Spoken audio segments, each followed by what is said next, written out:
The biggest issue was, or should I say the smallest issue, was the reason why I wanted to go on Loveline and ask Dr. Drew if this is a medical condition and what you can do about it.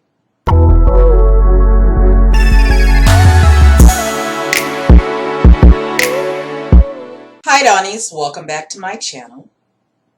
If you're new to my channel, I ask you to please like, subscribe, and share because you're helping this disabled by watching my fables so I don't have to beg you. So let's talk about the time I had my 5 seconds of fame. Yes, I was on MTV's Loveline. And Loveline was a show where you called in or came in to ask about love advice, of course, right? Of course, it started off in LA on K-Rock, and that was like my favorite show in high school. So once I got in my 20s and they moved to MTV, I was like, you know what? This issue right here, I want to ask Dr. Drew, is this an issue? So let me give a little bit of background.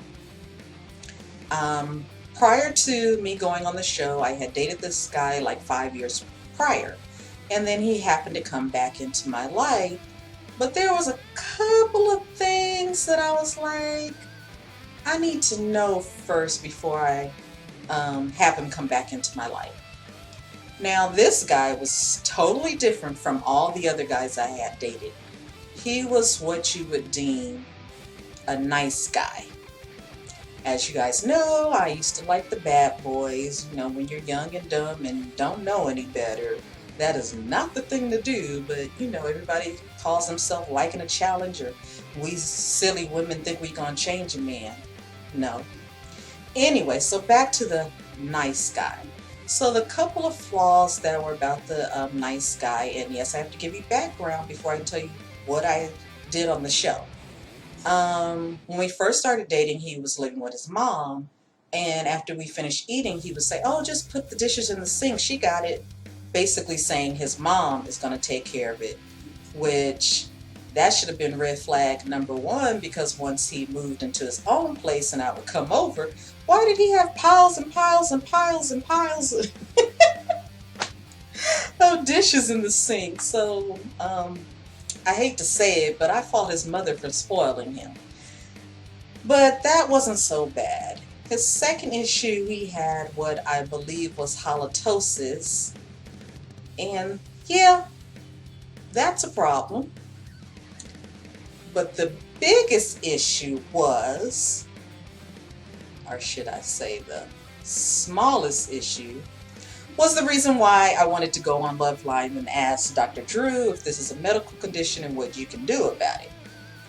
Now back then, this was either early 90s or mid 90s, and the internet was still fairly new, so if I tried to research this information, it would send me to places I didn't need to go. I didn't need to go down that particular rabbit hole. That wasn't the thing to do. So here we are. We're going to MTV's Loveline.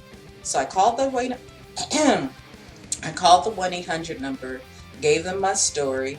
They must have liked my story because they invited me onto the show. So about a week later, I went to the studios. I don't remember if it was in Hollywood, somewhere in Hollywood, somewhere in LA. I went to the studio, and we were all in the green room, and about 3 or 5 producers came in and talked to each one of us and was like, share your story. And oh, prior to that, I forgot to say, I had told my friend that I was going to go on the show. And unbeknownst to me, she had already been on the show. It's funny, I watched the show almost every night, but I didn't know she was on the show. She kind of kept that little secret. But anyway, she said that she was on the show, and be careful that I need to stick to my original story because the producers are going to have you change your story. Now then, she didn't explain why I need to stick to my original story, but I'm going to tell you why I should have stuck to my original story. Anyway, like I said, we're in the green room, the producers are talking to us, and I'm telling them my story, and so the producer's like, oh, you should say it like this. So I listened to the producer, and not my friend, because she didn't give me more information to why I should listen to her. But anyway, and I changed up my story. Once I got on stage, thank goodness I was like in this booth, so all you could see was my silhouette. You couldn't see my face, and I think they distorted my voice because I was like, disguise me. I don't want anybody to know that that was me asking this detailed, deep question for the whole world to know about my business, even though I'm sharing the business now. But that was past tense, so we can talk about it. You know what I mean? So once I got on stage and in that booth, the way the producers told me to change up my story would basically say, oh, I've been dating this guy for 5 years and he has this condition and I just want to know what we can do about it. And that was the biggest setup because Dr. Drew never did give me any medical information that I was looking for. Here comes Adam Carolla,